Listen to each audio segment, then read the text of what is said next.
Kale the junction next stop and move to Colix Bank tubonera nize timoze atuyidye n'episode eyindi okuba ebintu ebyamakulu n'abakuba nti ensonga editayida amakulu ejja kwogerebwa abo nga abatali bamakulu ndi wano n'emitwe egimu kugikola industry yawe nsuubira bwe tuba n'abantu eti bano industry eyo nawo nebeekiikirirwa tulowoozeemu abo abamu kubasinga okuba abagezi then ababandi era abagezi bona tujja kuba nga ndi woni Andebash CEO manager so ng'ate era n'aba n'omukulu Okolya Matiya CEO era yeena n'aba ne Wivo Mandem chairman yeena manager okubaire batwala teyasula studio yali mwayi kyono kyona kyekiri kyokuba nga tematema ensonga edikolamu ate studio mbu yamulemerera aba yagisuula studio yamwegezaamu oba yagidduka mbudusi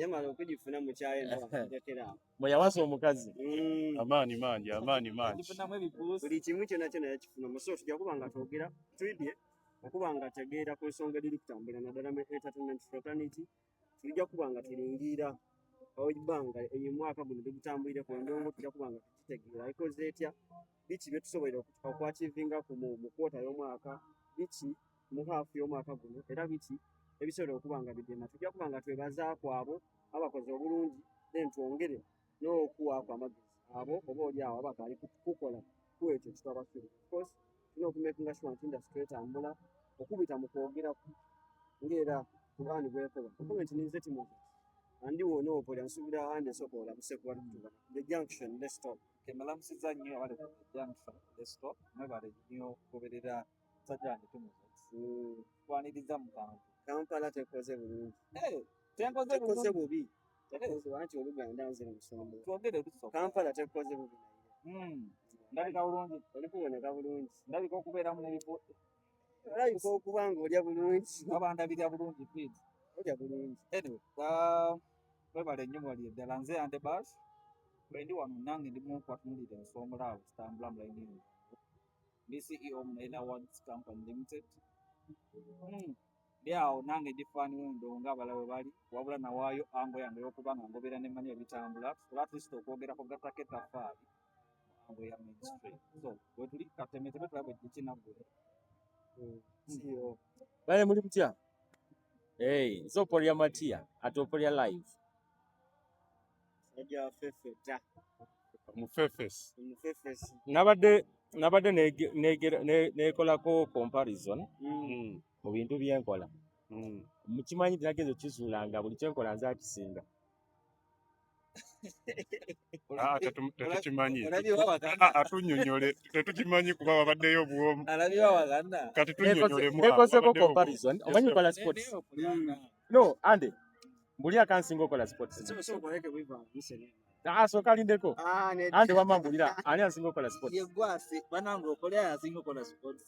just gwe babulireko kuba omanyi nti ono tuyinza okumwegeraageranya gwokolya kale timozokisi ani asinga okola fefeta bangi ababikola fefeta okimanyi kyekitegeeza bala gye bali abakola okunoonyereza ne gwe ng'ongamba nti Matiya ono gaaya akola lisaaki okusinga kitegeeza emboozi yange ogikkiriza ng'abandi mpulira mu bwa beedi ndowooza okitegeera so nze Okolya Matiya byenkola byonna nze asinga njagala nakwogeramuko n'aba UCC bwemba nkolebere nga state of the nation address bateekeko bataapinge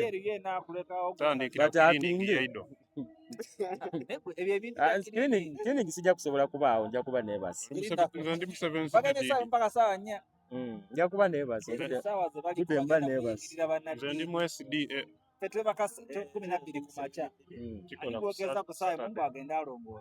zemba neebase mukirininge tewali buzibu tetubaganye kiri waffe bakireese waffe kitegeeza olwokutaano igulo tufulumye kasasiro tusatadde bamukiriini tumuteewo mali tumugjewo Iwe tobaawo mubatoolawo. Prime Minister yabagambye nti endwadde ezisinga okubasumbwa ziva ku bukyamu.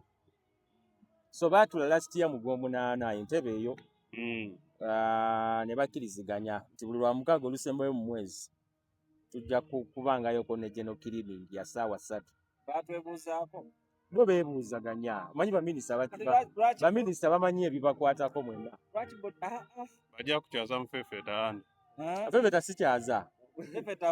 Bajja muwaayo section. Ale kati ate nkyaze nga nze aba ne information. Information yenze. Eriyo program eyabanga wansi wano. Nga bataamuko omwami eyatudiyanga ng'abuuza bubuuza okakasa. Nga bwevunaanyizibwa bwera nga omwezi guwako ne bamusasula. Pulezidenti akoba nze nkugamba. Ogitegeire? Mbu nze nkugamba. Kale abali ku junction mukola kyamaani ninze chairman wipo ninze kyali wabembi. Wafuuka just kyali waabwe. Nze ndi kyali waabwe. Ande manager wa. Timozo kusako byati nasula studio. Mukama wange. Buli mwembi yali ku generation eyo yagwa. So tuwaja tu. Mwagwa mwena. Yo. Tegeze ekigambo kitu. Mwagwa. Wasula generation. Mu bwangu yasula generation. Wimbo oli wa Tima nyo wasula generation namba. Abantu balina okuyigiriza nti bajagwa. Ezera lijja kustandinga all time mbu. Ojabaawo myaka 4. Myaka oli omusado ojja myaka 5 oli kwesunaasuna kunanga kwin gola. Bagende bakole ebyo. Josuubule ku ebindi. Duuma ali mu kyalo. Balina osigalawo bakole ekyo bateewe ekyokuboneraku. Wazira wako. Osanga bali kubonanga ebintu ebimu birikolebwa mu obona producer omutuufu. Oba n'emyaka giti egy'okuba productive. Because production drains your mind. Omuntu aswise emyaka egi. Abalina byakozesa. Abazira taakiyindi. They do research Washington. Akaakubaki. Toleta Washington. Mbere yogera Washington. N'essimu. N'essimu yena yise. Baba we bali. Ate bawo akaali toopu. Bakubuuza toopu butinga. Ajja mu version zeze. Bulungi. Wimbo kyatugambye. Kyawo kana kukiliko. Tugambye bera emyaka emeka. Exactly. Tugambye nti oba otopinsa oba nedda. Ekyokuba producer soose obeerawo emyaka gyo. Okidi nti osobola n'obutatopinga waagwira eyo mu upcoming. Tekituufu. Yes. Ate oba togudde oba tozze buzi. Togwirayo. Osobola gwanga twayimirira. Just oba tozze. Osobola okubeera ku top one wasumbuwa. Osobola okuvuga waawo nti opoli afuze perfect awo emyaka gyonna bukyanga abeerawo yaliwo. Emyaka 6. Gagwasinga. Ate nga paka nga njikooye. Yenda kivuga. Anita yako. Ati I'm not going to leave this chair. Not until I'm tired. So kati nze ngerageranya ku Museveni. Oba katolesa Anita nze leseyo Museveni. He's not going to leave until he's tired. Okay. Anti ajja kuba ali tired. Kati nange paka bili yanga. Atiko bwa. Mubye ndongo mubanga to mukamangada. Kamangada juzi yajjaawo. Kuba akaliwo. Kyatamiranga edda. Era yajjatamidde. Nanga nti mwana mbadde nkunoonya. Omanyi genda kola yakayimba. Akawana omwenge. Omuwe. Atolira Kamangada. Kamangada ali awa era alina bandi basi. Nengamba nti wabula Mukama Kamangada talina muyimbi gwasinga muri gyo ni muno. Ne wabazze leero. Muki gwasinga mu kunywa. Kamangada. Gwekimanyi nti Kamangada yerimu kumanya agasinga okuba amanene muno. Mu kunywa. Mu ndongo. Muri Kamangada wadde yagwa naabo. Kamangada. Kati kanguyeko kino ande. Agamu kumanya agasinga okuba agamanyi mu Busoga Kamangada mwerimu. Ayinza okuba talina mu ndongo. Naye Navi erinnya liri muki? Nabyo gatagata ebintu bingi. Gwekimanyi nti osobola okutuuka ku kyalo nga bamanyi erinnya lya Navyo naye nga bamanyi oluyimba lwe. Ne Kamangada bwali. Bwetikale tuli wano twidye endongo. Navi alina mu njogereza Kamangada alina ki? Talina. Talinaamu naye ye mwali. Gwe muhali. Katunkumayo. Gwekimanyi labayo info. Kamangada mulabe nga Michael Jackson. Gwe kimanyi nti n'omwana emyaka 2 amanyi Michael Jackson naye nga tamanyi oluyimba lwe. Gwe just tambula ku street obuze nti Michael Jackson omumanyi nti amanyi oluyimba lwe eki. Ne Kamanga Dabwali w'amaanyi gwe muleke n'okumuleka. Gwe linnya lya Kamanga Dda tolimanyi bumanya. Gwe tambula ku street obuuze nnimbye. Kamanga Dda omusanga anywedde agudde awo. Ekyo kyanjawulo. Okuswera omuyitako Ne Kafero yanywanga n'agwa. Ate nakudi yakende. Kafero yalina ennyimba. Nanti kati ye yalina bibiri. Aya akasente kavaayo akano. Kati kye tulina okusooka okwebuuza. Atunda amaadi. Alina taapu. Omuntu alina ne taapu omuzanyisa. Atunda amenvu. Alina obudaala bwe bwa. Y'omu ku bayimbi abakola. Ebyo abikola ali ku mwenge gwano. Akeera kukola. N'agenda n'anywa. Ekirungi Kamanga Dda omwenge gwano ni wabaamu na 10 atamiira. Eri omwenge gw'olukumi. Bakuwa mupoza ataidukira asula ni balance mungi. So ayiwanga ku buyu. Obuzizza ati Eriyo omwenge gw'olukumi. Bakuwa mupoza tontone. Ayenga mpulidde kapia mbadde sikimanyi. tuliwo tujja kubanga tukanye ensonga tulijja kune 13 N'onywa ekidomola kiramba. tulida kwebasa tudafunayo omuniwo omwenge abasomesa bulungi ebika byagwo Kyokka andi yakasiramuka. akasitamu kabayi. So tuliwo muno mwezi gwa 7 bulijja nakubanga guwaako. Of course twatandika mu January okuwulira endongo. Mu January omwali bize ng'endongo efuna n'enjiri. Gwenda tulingire ku omwaka guno ogutandise. Obutuuse saadi. Tubise mu makati gwagwo. Opolya endongo eyo kibona otya? Endongo tebadde y'amaanyi okumala omwaka mulamba. Tubadde ne financial year enfu. Awo tuli okuva mu Gw'omusanvu last year okutuusa mu Gw'omusanvu this year. Economy tebadde nnungi ate ne kibanga kyafectinze buli sector. Kasa twayingira mu kalu olaba bwe twagenda mu kamyufu ka NRM ak'okufuna abo bafulaga beeraza ba MPs. Economy we yafiira paka mu Gw'omukaaga ng'okulayira kuwedde. Kakati jjukira Ogw'omukaaga tubeera mu mwezi ogusembayo ogumalako financial year. Era bangi balowooza nti ebintu bigenda kutereera kutandika mu Gw'omusanvu mu financial year empya because teri kibadde kitambula. Ennyimba nnyingi eziteereddwa naye temubaddeemu luyimba lukoze olw'ensonga nti abantu oba babadde depressed nnyo olw'okuba nti ssente zibadde tezirabika. Nti jjukira ebiseera ebisinga buli tuba tugenda mu kalulu naddala ak'eggwanga eriri mu mbeera ng'eya Uganda, si mu Uganda mwokka naye amawanga gonna agabanga Uganda, wabawo obweraliikirivu bubeera bungi nti muba temumanyi kiba kigenda kuddako ng'akalulu kawedde. Tuba n'abantu bangi abagenda okulonda nga batya lutalo. Tuba n'abantu bangi abatya okulonda nga batya lutalo. Tuba n'abantu bangi abatya okuinvestinga nga batya lutalo. Okitegeera?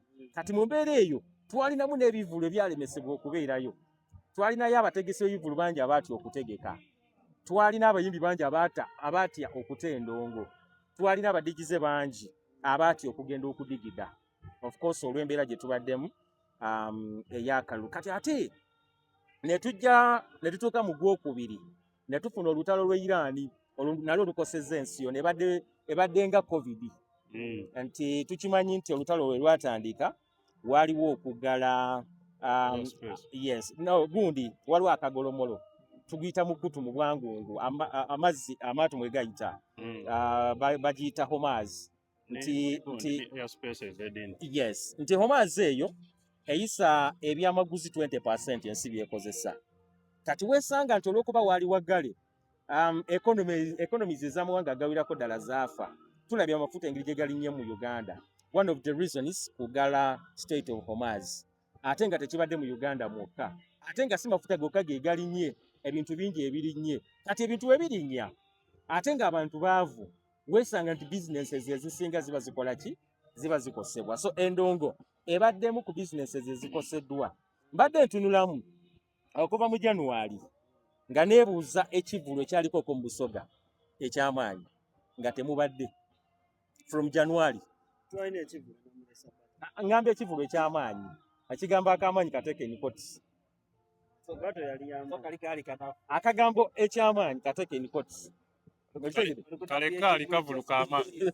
Nti okuva mwezi ogwa January paka mu Gw'omukaaga tetubaddemu na kivulu ky'amaanyi mu Busoga. Ate Tina. Ngambye statements zange simanyi oba muziwulidde bulungi. Twagala era otuklarifying otugambe nti ekyo era si ky'amaanyi. Waliwo ekyaweza abantu 10,000 ku byonna ku bye muwuliddeko ebibaddewo. Mulinayoko kye mumanyi nga kyaweza abantu 10,000.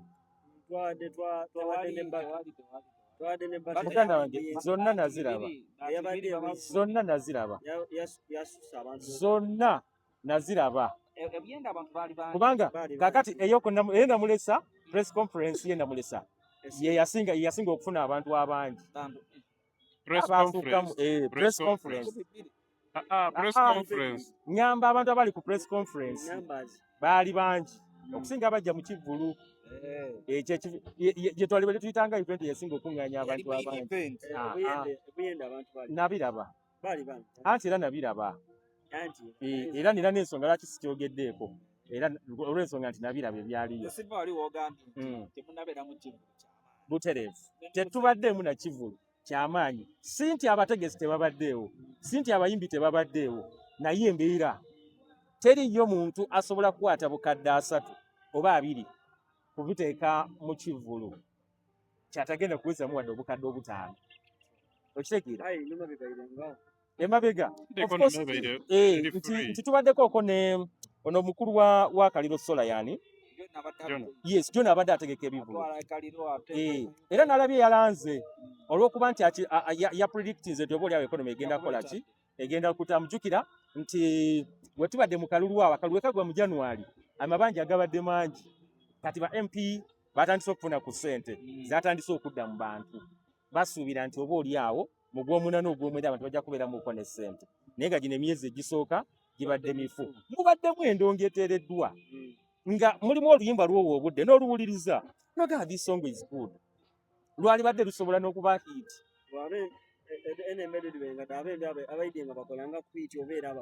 Abamu abakozeeko, abamu babadde batanakolako. Naye ng'era zonna tezisobola kukola olw'embeera ebadde eriwo. So economy kutwaliza awamu ekosezza nnyo emyezi 6 egisoose. Yes. Ensonga da economy ikosisa buli wamu. Sector did dormant ng'endongo olwa economy. Newankubadde nti tukosa. Tukobe nti n'ensonga entuufu y'eno bagulumuze ku industry. No, si muze gwa industry. Okwogera ku kyokolya economy y'ensonga esooka. Then two, abantu balaba nti bannabitone balaba nti economy yekyanzemu ensimbi bya politics na mungi. Ate ne bongera nnyo okwemburesinga trend ya social media. Social media etuyambyeko okwongera ogaziya naye ate n'okubuza endongo. Wakati bw'okitunulira abayimbi abasinga bafuuka nnyo ba TikTok okusinga okuyimba. Bameka bafunye hit, bameka abatafunye. On average. Teriyo hit eva ku TikTok. Teriyo.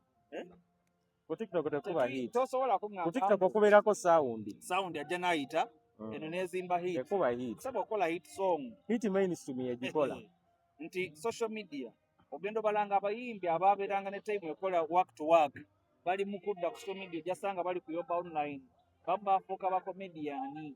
Bafuukira awo ba TikToker. Nti ekyo nekyongedde obbanga kyongera okunafuya creativity egenze efiira ddala. Nti omuyimbi y'obongo omugamba nti kasita ngenda kuli nenfumayo omuntu nenfuna bulikes 1000 mba mmaze. So ebimu ku ebyo byenyinza okulowooza social media erina okuba nga egattako nnyo naye ate yongedde okutoolako olw'ensonga abayimbi abasindika mu research obwongo tebukyasobola kuyiya bali eyo baazikira abo balowooza biki baagala kwekuŋŋaanya kudda kubagenda maaso n'okuva. Then ekirala kyendabira ddala nti naye kyongedde okuaffectinga AI eno eyongedde okwongera abayimbi bannabitone ffenna okutwaliza awamu eyongedde okutunafuyamu. Oba oli awo esobola obba nga etwongeddemu amaanyi naye bwe tuba tuli kubala guno omwaka tuli bala nga hafe ne webadde abayimbi babuukidde nnyo n'okutya kuli nti AI egenda tumalawo. Era kati omwana ennyimba ezifulumye zituyinza obala ezze ne zikola hit era nazo zirimu effect lwa AI. Kati osanga omuntu nga olyatwadde n'oluyimba lwe lulungi naye ng'agamba nti ani agenda okunkolera vidiyo ya AI ani agenda okunteramu ka art kano okutuusa nooti eno okutuusa ebirenge bya AI nti obudde tubumaze nga tuli mu kwagala kufuna ngeri gyebagenda tugondeza tuli kwagala byangu so nga ate mu biseera byaffe biri ebyokufatana ebya analog omuyimbi agenda mu studio n'atuula n'alowooza ebintu n'abituwa naye katowandiika buwandiisi walina ogamba nti njagala oyimbe kuopoliya ng'akola fefeta AI neekuwa gwe n'okwata ebigambo n'ojja eno n'obiyimba okitegedde abantu just advance kubanga nibwe tulingira mu era production walingawo FM nga nekola saadi mutulinawo ekola beta ate yamakinga work very easy olowooza nti AI okwida kwayo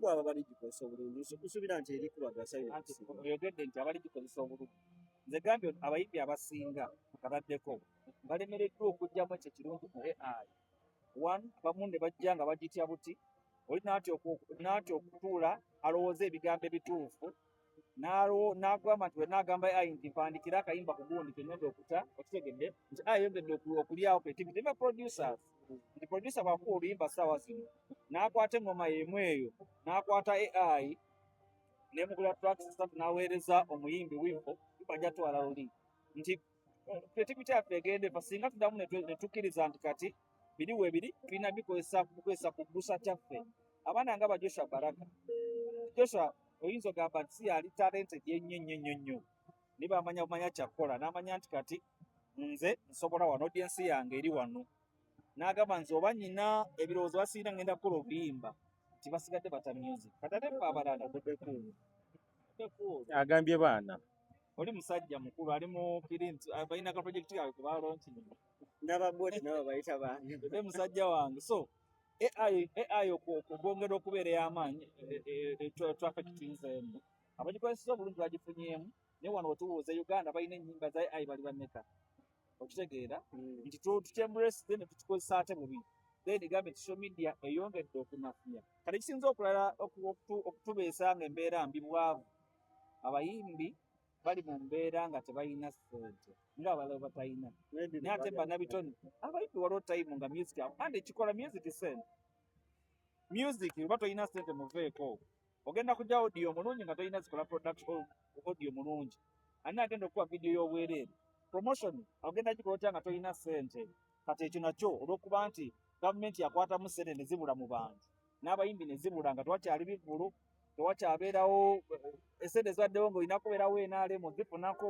okitegeera ate n'abazifunye n'amanya nti leero nfunyemu enkyanyina okubaako ne kyeneekolerawo ne bagenda mu kuzimba so obwavu ne butwetereeza inshallah tusobola okubaako nebitudde okukyemanuyo nga tulese okwegemya AI olyawo no economy tubaire n'ebizibu mu industry kumpi nga nebirala nga ab'embi tubaako n'abo abasalawo okuba active n'abo abasalawo okubaawo nga bya mediocre buzibu ki bwene bwe tulina wano era tujja kubumalawo tutya Busoga oba wanene Uganda wano mu Busoga basically biggest challenge jembo ne Busoga kwenooma omwembi yenooma omuwagizi yenooma n'investor yenooma ayo ab'embi bagazizaako ekyayi aziramu embi aligezaako buteenooma ab'embi actually bona baira mu bonna balwana nnyo okwenyooma nze nina gwe nabaire naye nakola nti Ebusoga eno eziramu embi gwe ntabona ngairamu engoye ate ng'ali kudiira mu frequency ya 3 times 4 abanga amira amakerenda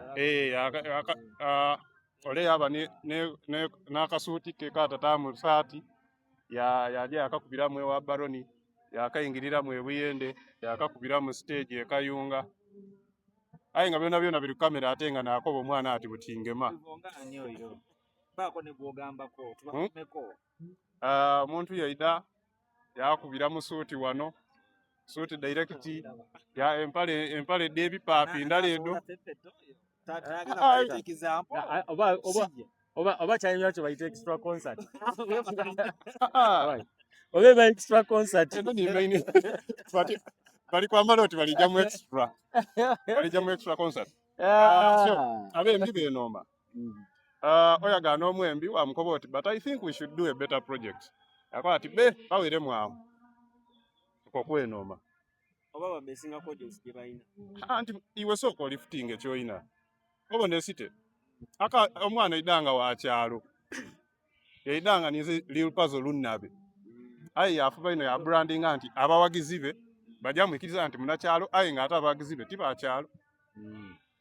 Nti abo bataire mentality enti nze mundikirize kuri sevens.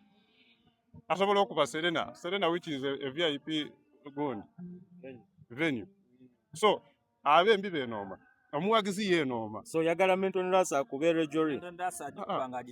Menton Ras ande katono nnyo ande linda asooka nnyingira mukwano ande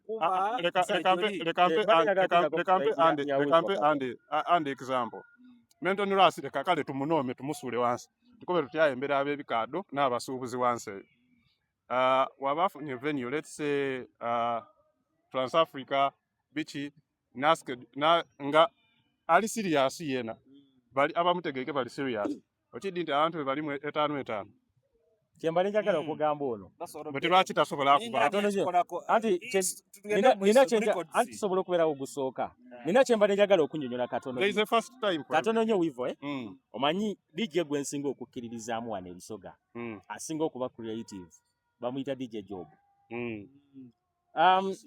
Yes DJ Job oyo lumu twaliko mu kifo ekimu ba DJ nga bakubye nga kumpi buli kimu bakimazeeyo zaali ssaawa nga 8 ez'ekiro DJ Job n'agenda mu box n'ayingira ne kadabada audience yasituka okitegere waliyo ku eri mu bisala bya I think right mu coffee yakuba kadabada yes munange nze ninamu endowooza ande nti abasajja abwe bakadabada ba Menton Ras osobola okubategeka mu show ya VIP mu kifo ekya VIP ne bakola nze leka nkuwa example so katwebuuseemu katono eriyo Livers Party gye eyali wale wansi esomero eri ya wansi eriwa waitirira awo there is a mixed school down there oba ogamba liki eri awali St. Peter's yes yaliyo Livers Party gye twategeka twaleeta Munabai abaana yabakubisa amakina. It should have been 2013. It should have been 2013 nkakola ni Vogue. Munabai yabatoola mu tune. Ate ngoyiza okuba oti eyo ti audience. So abembi benoma. Nina ekintu kye nazuula katono nnyo wivo nti olaba audience gwa alina ogifuga gwasobola ogisalirawo gwagiwa because bo baliwo okunyumirwa kyoba wadde packaging yakyo yesalawo because lindamu katono nyagala tusooke twebuuze mwe mulowooza abantu abagenda mu mabaala ago bavaawa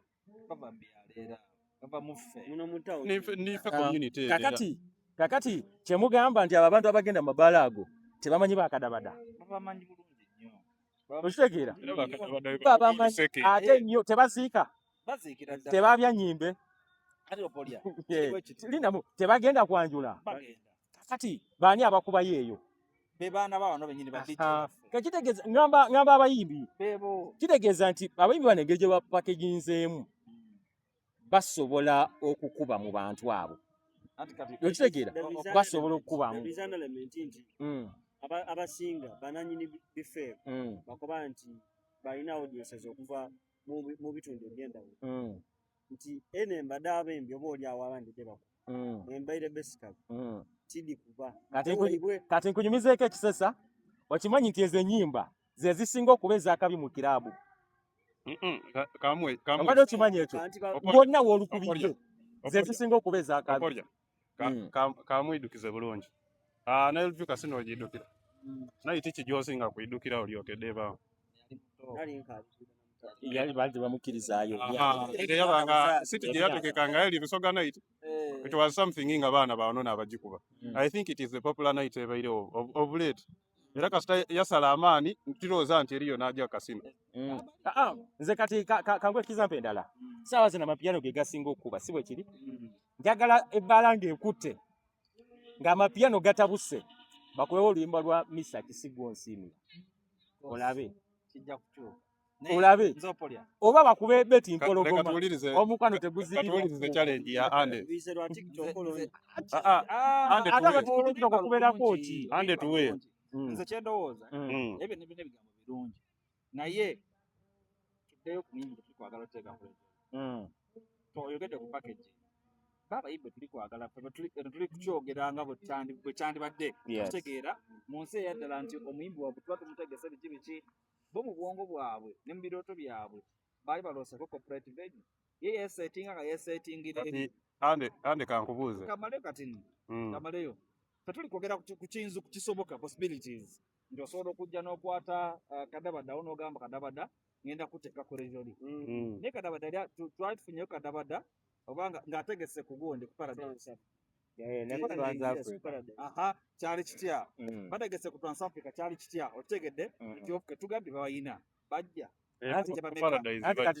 tusooke twebuuza ekibuuzo sobalindeko maleyo nti maybe kyetwandigambye lwakubeera ne wano sikirabawo nnyo tetulina bapromota babivvulu bayimiridde nti bwe tujja obalabalako nti ojja kubala eske ojona olwo n'omukyalo omulala bamuyitaani erinnya ndimwerabira Carol wandigambye nti oba oli abasobola okujja n'agamba nti nze kati ngenda kukwata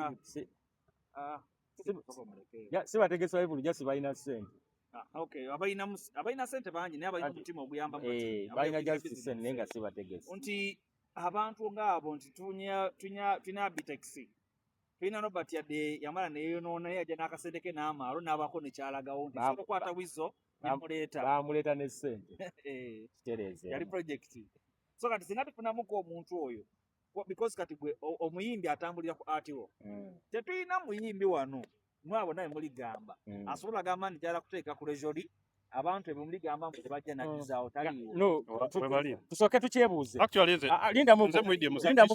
tumulinamu mu Uganda we bali bangi ne mu Uganda tetumulinaamu kansooke nkubuuzeeko goloza Muzeeyi Sebata yalinamu ekirowoozo ky'okutegeka ku Serena naye teyategeka n'akola yasuula omukazi waffe ebyo birala naye nga okutegeka baategeka ensonga eri bweti kyekyo yeyensonga naye tosobola kugamba nti tebasobola kukuba basobola okuba just mulimu factor ebulamu waliwo factor ebulawo nga factor si bo nedda okuba endongo factor yaabwe ya ndongo endongo bagirina nze nina kibuuzo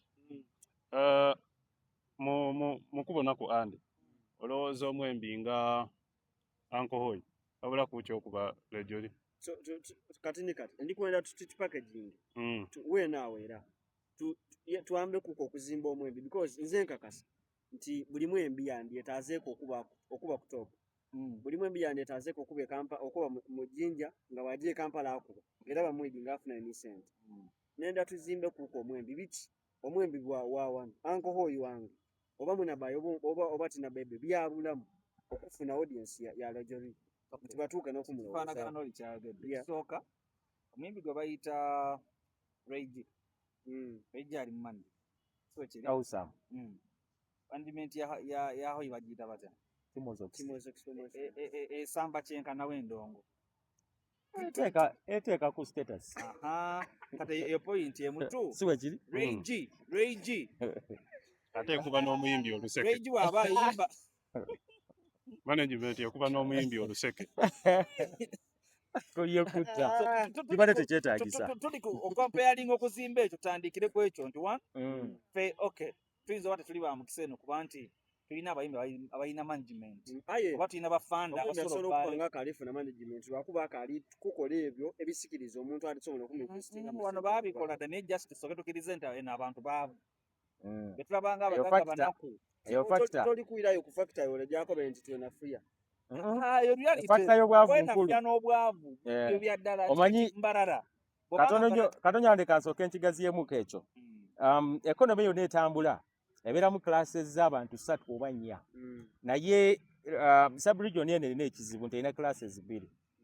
erinafu abagagga ennyo n'abaana abaavu ennyo kati wakati awo tewali otegera buli emubeera mu mbeera nga tewaliwo bantu bali wakati awo kikosa olaba abantu abali wakati abo be babeera ready okuinvestinga bano abagagga ennyo ebiseera ebisinga baba tebamanyi n'abantu tebagala nakumanya kati kankuwa ekyokulabirako nti Madivaani tojja kumugamba ku investinga mu muyimbi. Njagamba bye bikyere. Omugaga wa Yamanya Bidiko ekikajjo. yes, tojja kumugamba ku investinga mu muyimbi. Naye singa waliwo abantu abali wakati awo. Kati wasobola okuba nga wabairewo aye baba kikoze. Tebaliwo economy tugimanyi eno. Ono balabanga abali obulungi baliwo. Abo boolaba abajja ate bali mu class eno ey'okusatu ey'aba Andy. Okitegedde class ey'okusatu. Bayinza okuba enkubi y'oluseke. Mu bwangu tugamba nti those who are trying their level best. Abo one eyed man among the blind. They are trying their level best. Kansigireko n'ekifaananyi katini. Eno ye Busoga weyimiridde. Ti Busoga bwe twandibazze nti balina ssente tebakyakalira mu Busoga. Nono okukyakala bakyakala. Ate okukyakala kwabwe kwe kulunga tuddemu ne tunywamu ne tugenda ne tunyumya bizinesi zaffe. Ekirala abasinga okuba ne ssente mu nno basiraamu. Tebaagalira ddala bintu byamwe byange. Ebintu by'ekisiro. Ate bakola nnyo. Bali bize.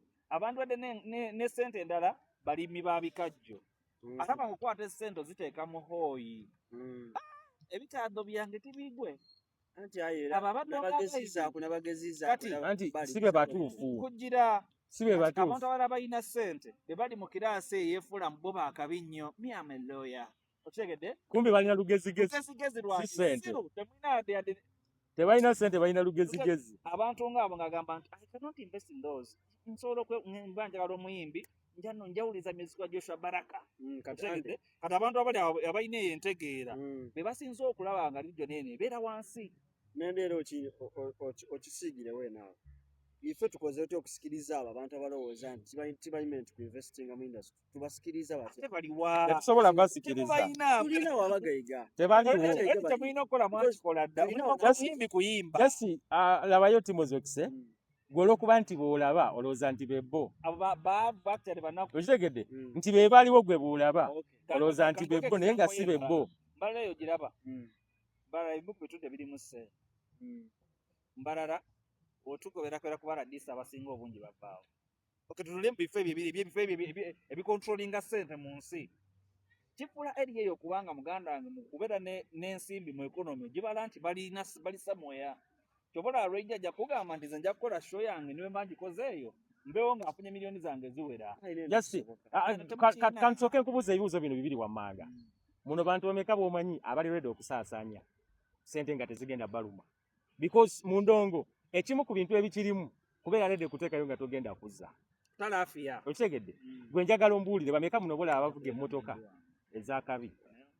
Olina omwembi. Onna muno bameka b'omanyi avuga emmotoka ez'akabi. Okitegeera? Okitegedde?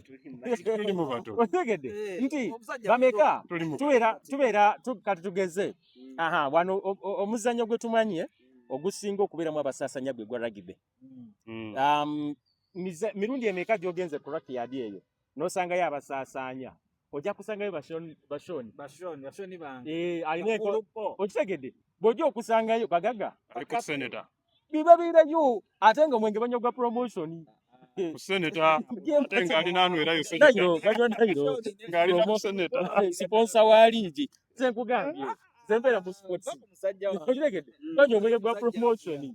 Kitegeeza nti abantu abo si beeteefu kuteekamu. Ng'okimanyi nti eno naddala mu Busoga bizinesi yamu esinga okuba ey'amaanyi politics.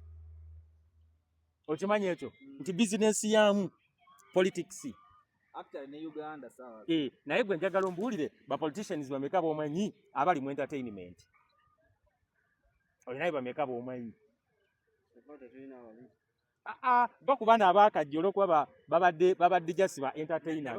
Ngamba abalimu nga ba investor. Naawe bagatteko abaakajja. Bekifaananyi ekituufu. Butereevu. Toyina. Ogenda gamba mukulu ani oli? Oli looya. Nze ndowooza. Ayaye tatanna. Yawe na musajja wange muleeta tuleete ebizibu. Nze ndowooza nti kale tuyikiriza reality. But then tulime nti lowooza nti Busoga according to census yalina 6 something millions abantu. Omwembi atwera ate sente mwabo. Yes. Yeah. Because abo bonka. Because amazima gali nti abaliwo betulowooza nti bafunye mu ndongo aba bitambu nze ndika owner eri abemba n'obusulumuzo mu ngalo mukaaliifuna mu ndongo okusinziira kye mulina The question is mukitoola mu mutya mo. Tukitandike bwe tuti. Yes. Nze bwe ndowooza. Ekisooka mimbi sooka kukkiriza nti kino kyensobola. Tusobola kwezuula nti nze amaanyi gange gali wano. Okitegedde? Netumanya ne tukkiriza nti kati Busoga tewali agenda avaayo nti aze kumanejinga ng'ali solidi. Ffenna tugezezzaako kuyambako kye tusobola. Nabeeramu ne gwogamba nti katono promota w'amaanyi nga Jeff Kiwa. Okitegedde nti ono promota w'amaanyi nga Roja. Tetunaba nabo. Naye tulinamu ba-Ande bw'okolya abagenda ogamba nti kati nsobola okugattirako ono nze Timothy n'ogattako kyosobola. Omala okumanya nti kati nze tageti yange yeeno neetaaga kukola biki. Nsobola okukola ka vidiyo oba sobodde kukola kamalayo nsobola okukola akalyagirire. Okitegedde? Nsobola okukola ka audio akalungi. Bwe mba nkakoze ngenda ka promotinga ntya neetaaga ani agenda okunnyamba wa era okukola ki. Okitegedde? Then tunulire sente zange sente mu ndongo zivaawa. Kyano zireeta sente za mirundi emeka. Kwezo nkozeeko ki nti okay tujja bala channel zo binzo letakase. Okay tujja bala ebivulu. Ebivulu nze binjano sembyayo. Kyokka ate mu Uganda bitulina okukulembeza. Okitegedde? Mana jagamba nti tusobola okufuna online, tulina endorsements ebyo abaana bantu babiwulirangako. Okitegedde? Tebabimanyi na kubimanya. N'abayinza obba nga babitegeera babiraba nga birina kubeera Kampala. N'abyefiiki nga bagundi bamanivairinga odo pikipiki obwo betaba batya abaspairo nga bamadde kadiiro. Ffe ani gwasobola okuwa diiro ezo? Awo tuli kugira ku ngeri tusobola kufunamu ssente mu bantu. Bwe tumala okumanya amaanyi gaffe ekisooka akuba kampuni y'abantu.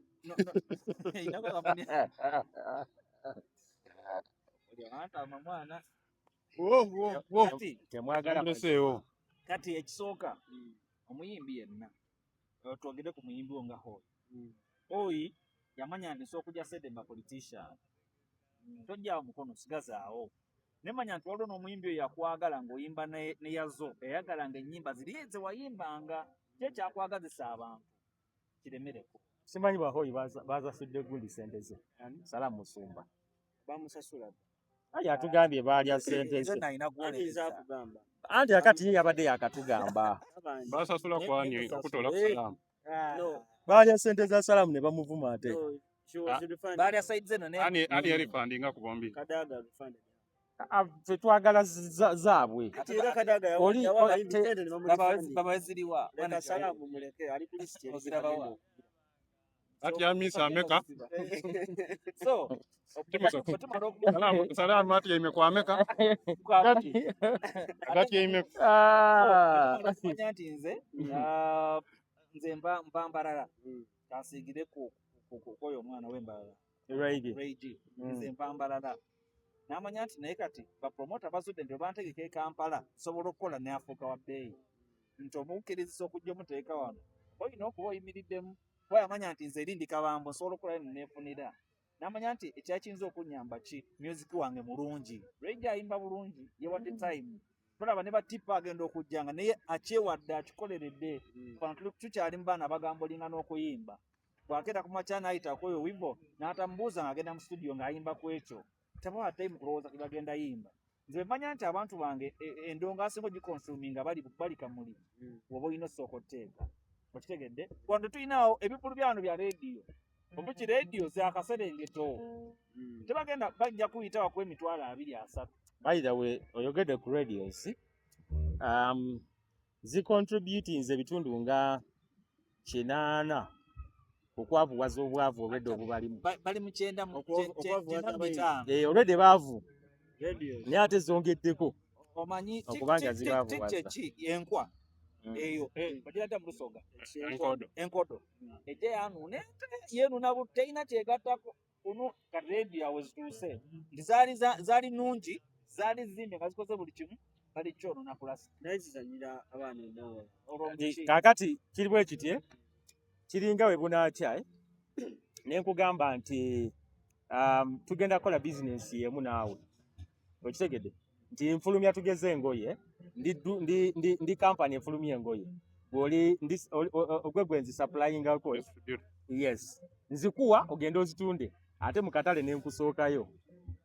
Okitegedde nti endongo bagizanya kituufu bagizanya efuna akatale mu byalo abayimbi bagende bategekeyo zo radio ne zigendayo ku bwereere ate ne zitwala abayimbi abo bebazimbye bagende bafune sente kati tugeze muyimbi wo hooyi lindamu katono kiba kimu wuliriza mu district tulina radio zimeka zigenda mu venue kyeze yotegede nti tulina radio zinga 10 na meka ziringa 3 ziringa kale katugeze ziri 3 okitegeera ziri 3 buli radio dirisa twende idinda tugeze katambulye kuzejinja zokka nti radio zisatu tulina district zimeka mu Busoga 11 radio zitambula emirundi emeka mu mwaka buli kaseera ziba zitambula emirundi 10 n'emeka ati buli wamuntu omwembi ajja anti wuliriza zitambula emirundi emeka 10 n'emeka kati okimanyi nti wane Busoga emu ku bizibu ebiriwo omuyimbi wayimbye taddawo nti oyo wano yayembawo nti kadabadda bw'aba yayimbako emayuge mu 2025 tosobola muteekayo 2026 naye ate emayuge yayimba 2025 ku bwereere activations dama radios tijja kuvaawo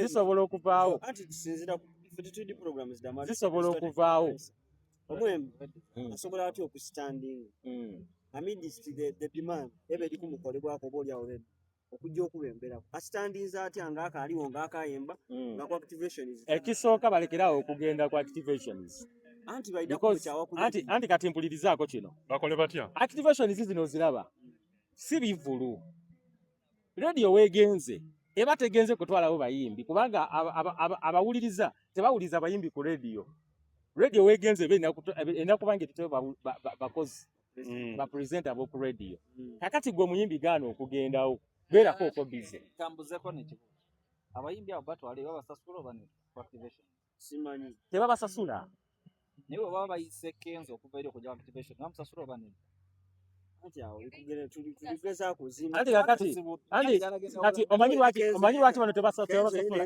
wuliriza anti omanyi lwaki tebabasasula value they are always available gwekimanyi nti abayimbi bano bayomba n'okuyomba okubaleka baleta costa costa bangi baleta costa ne bagiteeka ku radio kumakya nti tusimbula saawa meka saawa 4 kati nesimbula nga omuyimbi tanatuuka akola ne bwana mundese kati nze ndi manager wa radio ntegeseko ku activations eziwera twagendako ko mu kifo ekimu nenfuna calls ezaali zisoba mu 5 muyinza mutya okutuleka ayo omwembi abo ali kukulaga olwedde appreciation agikoze kituufu naye agikoze mu nsobi abanga balamu ekitegedde abanga balamu ne nameere nti kyemukola kiba kirungi naye nga mukikoze mu bubi okitegedde nti yes kirungi nnyo omuyimbi okolagana ne radio agiwerekeddeko agenza abasanyusizaamu kakati wekigwa naye ekyo kyonna bwe tuvaawo kidda ku bunafu actually bunafu bw'abayimbi ekitegeeza bunafu bwa radios ekitegeeza ande nga tanaba abembi balekere okujja ku activations si kulekera wabula wabeerewo bizinensi naye ebeere bizinensi because radios okugenda wuliriza radio si mafuta radio okugendayo ebeera eri mu bizinensi eri kuzimba sente okitegedde ebeera ekola bizinensi kino olaba ekyo kiringa radio okuzanya oluyimba lw'omuyimbi negamba nti eyamba muyimbi okitegedde nti ffe tubayamba tubazanyira ennyimba zammwe ate nga muzizanya mufunde sente oba oyambye otya ng'oluyimba oluzanya gwe olufuna anti butamanya obutamanya bungi nenze omwembi ali eyo yeebuza ekintu kirala radio katugeze Victoria FM Victoria FM eyo nibwe kuba olwemba lwe ogere ebituufu wamma genda mu maaso ne Victoria FM eyo nibwe dunda olwemba lwebeeta Kinampola omwaka omulamba ngaye tosobola afuna mu booking ya mitwalo 40 mu Edo Plays oba totuukana kugyabembera ati buti bana abali wano bakuba enemba dawulirwa abantu era abantu dava mu center imeka abembi bafuna bookings ngani ali difuna leka mubulyeko n'ekirala radio tekuba luyimba lubi radio kuba luyimba lugenda gireetera audience primary role eya music azanya ku radio kufuna audience business zijje okitegedde because radio tesobola kubeerawo ng'eriwo lwa promotinga muyimbi ebeerawo lwa kufuna ssente okupromotinga omuyimbi is a sub secondary nsonga yakusatu oba yakuna okitegedde naye ng'ensonga esooka okuba luyimba luno abawuliza babeereko abalanga baze because abalanga bajja wali bawuliriza okitegedde nti omuntu anaawulira akayimba nga kalungi kajja musikiriza okubeerawo anoonya abacustomers ajja alangirewo ekyokunywa kye oba ekyokulya kye okitegeera kitegeeza nti gwe ow'oluyimba lwo balukozesa nga bait okitegedde ensiriŋŋanya eyo gye bateeka ku ddobo basobole okuba nga bafuna ssente ezo ezaabwe ze batagenda kuwaako tolowooza nti ate bakuyamba kyokka ate bagamba banambu era weegayirire otya redio tumaliriza activation hivyo activation zidizira kyediyamba mwembi ezira nimuyambaku muntu ng'ate dirigaita omukwano wagati gwomukuba omwembi omuyimbi teyeetaaga kuba mukwano eri bizinesi yo nze omwembi wivo wenenda okuba mukwano gwa Apex for example just example ezira nsonga lwaki nvuga amafuta ag'emitwalo 4 okujja ebusaana nga nsobola okwidda ku redio ano twawaya twalya n'akamere n'abakozi kitegedde teweetaaga kusooka genda bayimbira tulinawo abayimbi gamba ate nekyera katono nnyo bookings ekikireeta si mukwano olina kubanga oleeta ssente olina kubanga wenakuteeka nja kufuna oidde ekiri fane nti abalina booking esaala dino ate bazira mikwano mu redio butereevu bangi abafuna booking era nabo abasiba ku nedda be balina endongo n'abalina endo olaasaho oyo temukwanta abalisinga oyimba ebibi naye kwendongo kibiki talina nnyo actually redio zonna zonna naye olw'okuba saha abadde mu time nga time ye ng'alina bwe yeekwata alina akagondo kukwayitira n'ababeeramu ajja kuyimba gwe omwogeddeko otyo era oluyimba ojja dduzinga olufukatako kola oba oyagala oba toyagala alife tuli mu mbeera ng'omuyimbi ye bamugamba nti olina kubeera nga andi oyo omwegayirira nnyo kumbe andi buvunaanyizibwa bwe okuzannya endongoyo andi kimukakatako okuzannya waakawo olw'ensonga waakawo yaleeta business ku radio acontributinga percentage nnene ne kati eno tuli manipulated bakwata bannabitone ne bakwata abayimbi n'abalaga nti radio eyamba abakulu ku redio basinga abembi amagezi so batyamya yamufunza kati kiddayo eri ku bwavu baganda bange omuntu nga mwavu osobola omukozesa buli kyoyagala ali munabembi nga balina n'esente twabatyamya mu waliwo omukulu omu ku redio emu yaŋŋamba nti mwana oyonoona bizinensi ku redio emu nali nkyaddeyo no na bukyazi bwe twagenda mu Bulangaawo najja naŋŋamba nti oyonoona bizinensi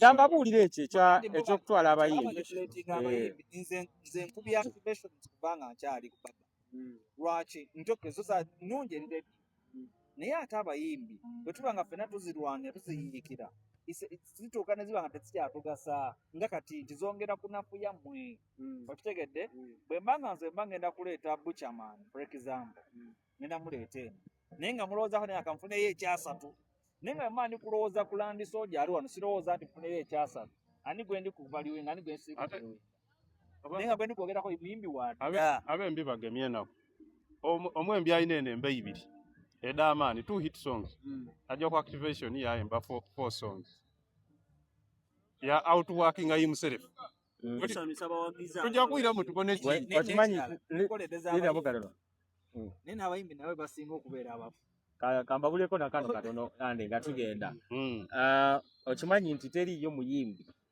afuuka w'amaanyi lwakuyimba ku stage stage tezimba mu era teriyo luyimba lufuuka lw'amaanyi lwakuba luyimba ku stage teri era nze wano eri abembi eriyo bamaneja b'abembi benkoba nti omwembi osooka omutole ku stage omuzimbi ku stage baagala luyimba luliko okulyanga tumaliriza tube tuli kwogera ku biki omwembi byalina okutapinga mu audience eyo oba oliawo gye balowooza nti eso tuwekuku tusigire ku ekifaanyi ku biki omwembi byalina okutaakolisira ensonga eri emu kukola n'abantu batuufu teriyo nsonga n'ekirala eyo gwoyagala otapinga muyimbira oluyimba olumugyamu ngenda kuwa example ya sa bwe yayagala abaana b'NUP yabakolera yabakuba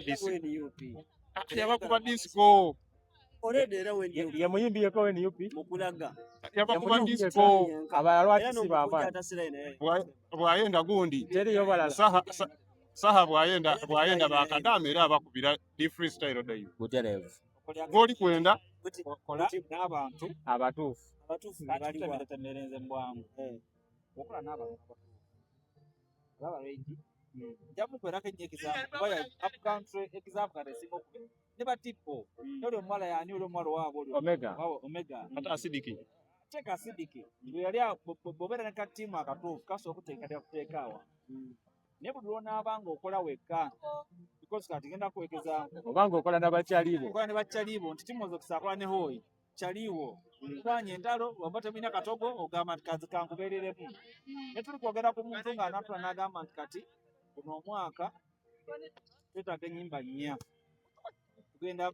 tugenda planinga tutya tugenda kuzannya watwetaaga ani n'ani ani agenda odduwandiika omuyimbi waffe anaasobola okuwandiika anaasobola obiyimba twetaaga ani agenda otukolera kino tiktok kibiki ebyo twetaaga omuntu amanya nti nze mbaamu osobola okuba ne ttiimu nga temina na ssente nnyingi nnyo naye ng'omanyi nti andi mukono ground agiina ng'omanyi nti kati wivo alina okutu wivo abala industry oba okitegedde onaaba nomanyi kati naye nyinayo opolya ate yamanya ebikulu gye biri ne tumanyi ne tumaze okusamanyi nti amaredio amativi gamuli muki mu ngalo nga owantadde emitwalo 4 gwe omuyimbi Zedi ono atuukawo n'ateekayo emitwalo 5 bikola ki otandise okuba n'abantu abo abato asobola okuyamba okukola kiri kye twagala kati ekizibu kyaki tulina mu industry opolya tulinamu abayimbi abalina ssente abongedde nnyo ate okwongera industry eno okubanga eringa bweri ate nga gwagala mpasooka nti atalina ssente Anti tagambye nti omuyimbi atalina ssente. webale nnyo Byanjawulo. industry tujje olina oba ne ssente naye ate abayimbi abalina essente Mikwano gy'Abansoni. baba Prince Oma Mwalya ssente za Nsoni bannange. bampayiriza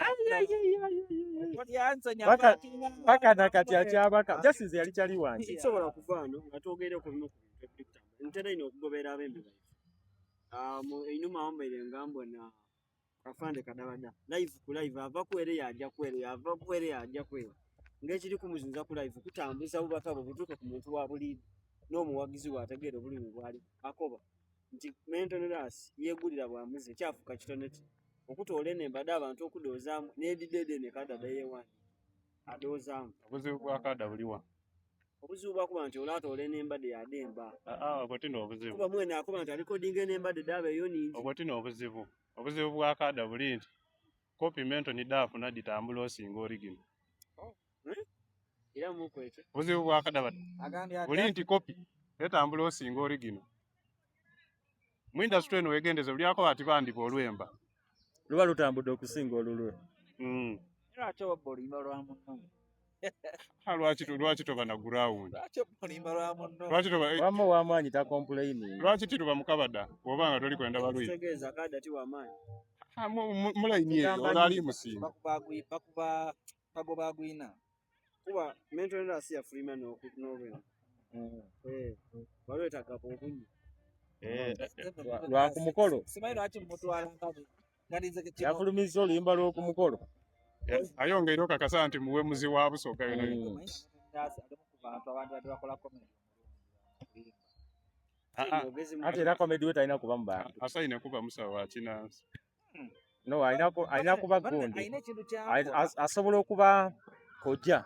Ayi n'obuloboozi obwo mu isabe eyo bukola. Ane tuve wa. Kale Gaye tusi. junction tunairamu nze nsiibwire. kife abadde junction nesto